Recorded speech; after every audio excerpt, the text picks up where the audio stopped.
आप और आपके अपनों पे सलामती, रहमत, करम और मोहब्बत की ढेर सारी दुआएं हैं मेरी तरफ से। कुदरत कामला आप पे खुश और मेहरबान हो। मेरा नाम मोहसिन अकरम है and we are covering ASF airport security forces act 1975। ठीक है, ये 1975 के अंदर आया था। पहला चैप्टर इंट्रोडक्शन वगैरह कर चुके हैं। This is our second chapter and in this chapter we would study power to constitute and maintain the airport security forces and its functions. दोस्तों, हमें पता है कि कुछ पाकिस्तान के अंदर कुछ भी ऐसे ही नहीं किया जा सकता। उसको फॉर्मली डॉक्यूमेंटेशन में लाना पड़ता है। यहाँ पे वो बताता है कि भाई ये जो कानून है 1975 का, ये पावर करता है, ऑथोराइज करता है फेडरल गवर्नमेंट को कि वो बना सकती है ये वाली चीज़ें, और उस पर कोई कानूनी, उसका ये ही कानूनी जवाब होगा। ठीक है, why this is because it is suppose to be how it, ऐसे ही मुल्क चलते हैं। बताया गया है सबसे पहले नंबर पे कि जो वफाकी सरकार होगी वो बना सकती है और मेंटेन रख सकती है कोई भी एक फोर्स को जिसे एयरपोर्ट सिक्योरिटी फोर्स कहा जा सकता है, for performing the following functions. उसके फंक्शंस ये वाले हैं, नीचे प्रिस्क्राइब किया गया है। आपके मुल्क के अंदर कोई भी कानूनी चीज़ कोई भी बगैर प्रिस्क्रिप्शन के नहीं हो सकती। ये हैं ड्यूटीज़ ऑफ, ये हैं prescription of that institution which would be created, which is supposed to be created by this act. Okay, सबसे पहला जो है वो ये है कि ensuring security of all airports. ये क्या करेंगे भाई? ये तमाम एयरपोर्ट्स की सिक्योरिटी को इंश्योर करेंगे। एयरड्रोम्स क्या है, पढ़ चुके हैं हम ये। Aircrafts and civil aviation installations within the limits of airports and aerodromes and for safeguarding civil aviation against acts of unlawful interference of threats of such interference. ठीक है, मतलब ये लोग क्या करेंगे, ये उसकी किसी भी ऐसी जो एयरपोर्ट होगा या उससे मुताल्लिका कोई भी चीज़ होगी, उसकी सिक्योरिटी और उसकी बाबत तमाम एक्शंस को जो है ना वो बरोकार लाएंगे। दूसरे नंबर पे बताया गया ये लोग ये इंश्योर करेंगे, ये एक्ट, ये डिपार्टमेंट, ये इंस्टीट्यूशन ये इंश्योर करेगा कि security of all structure, equipments, material, installations belonging to operations and other government or non-government organizations within the limits of airports and एयरड्रोम्स। क्या है एयरड्रोम्स? हम पीछे पार्ट पढ़ चुके हैं, अगर नहीं पता तो पिछली वीडियो देखेंगे तो you would come to now. जो इसका सेक्शन C है वो भी ओमिट हो चुका है, जो D है वो भी ओमिट हो चुका है, और जो E है वो ये कहता है कि इनका काम होगा कि ये इंश्योर करेंगे proper conduct of persons at airports and aerodromes. मतलब लोगों का कंडक्ट भी ये लोग उसको भी रेगुलराइज करेंगे, including control of surface vehicles and drive within the limits of airports and aerodromes. F इसका जो सेक्शन है that deals with the ensuring security of aircraft, passengers, baggage, cargo and mail within the limits of airports and aerodromes. ये जो नीचे वाला section है इसको पढ़ लीजिए। These are the things which are excluded or omitted by the and which are not necessary, so study it if you want।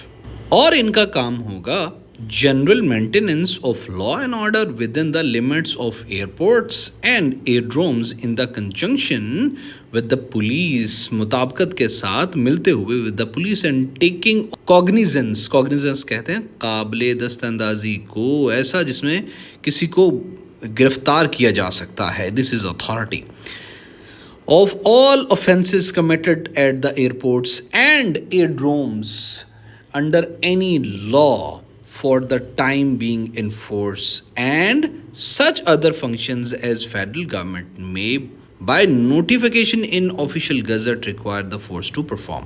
मतलब ये इसके फंक्शन होंगे, और इसके अलावा अगर बिल्कुल ऐसे जैसे ये नोटिफिकेशन के ज़रिए ये वाला जो गज़ट के अंदर ये वाला एक्ट जो हम पढ़ रहे हैं पब्लिश हुआ था, बिल्कुल वैसे अगर दोबारा कोई नई कानून साजी होती है या फेडरल गवर्नमेंट को इस तरह से दोबारा कोई नोटिफिकेशन जारी करती है तो प्लस वो भी ड्यूटीज़ होंगी इन जवानों की, ये जो इस यूनिट की।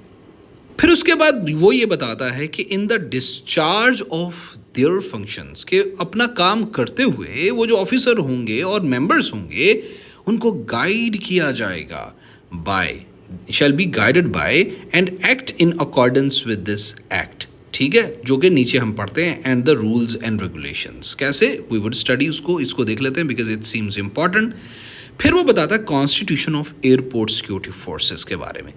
किस चैप्टर के अंदर है जी constitution of airport security forces के बारे में? अगर आपको एमसीक्यूज ये आएगा तो यू पीपल वुड मार्क के ये दूसरे चैप्टर के अंदर है। क्या है कॉन्स्टिट्यूशन के बारे में? Constitution of airport security forces के बारे में उसने क्या कहा हुआ है?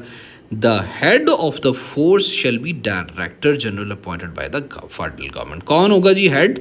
ये पूछा जाएगा तो you would say this one. The force shall consist of such ranks and numbers of officers and members and shall be constituted in such manner as may be prescribed by the rules. जो कि rules के अंदर prescribe किया गया होगा।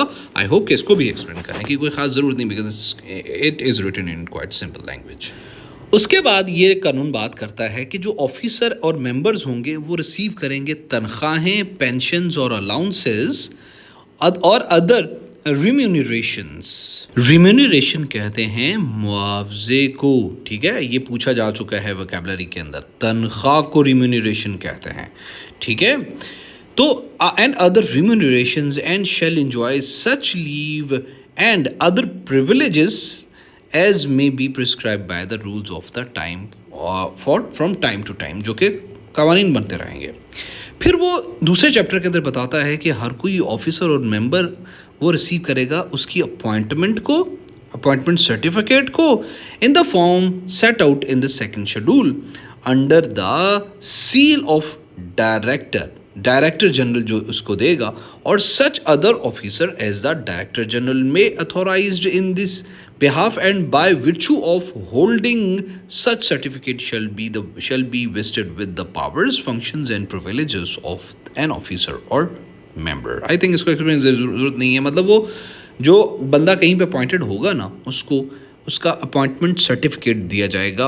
किस office से? इस ऑफिस से, डायरेक्टर जनरल ऑफिस से।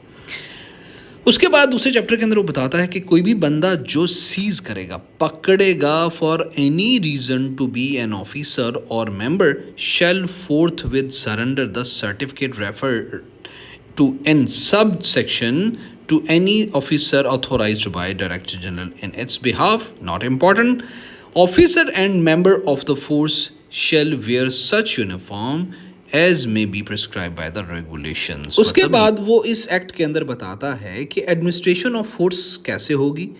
The administration of the force shall vest in the, कौन इसका जो मेन हेड होगा वो डायरेक्टर जनरल होगा। पहले ये कोई और था, ये ओमिट होके बाद में आया ना। Who shall administer it in accordance with the provisions of this act. कैसे? इस एक्ट के तहत डीजी इसको ऑपरेट करेगा। Rules such as rules and such orders and instructions as may be made or issued by the federal government from time to time.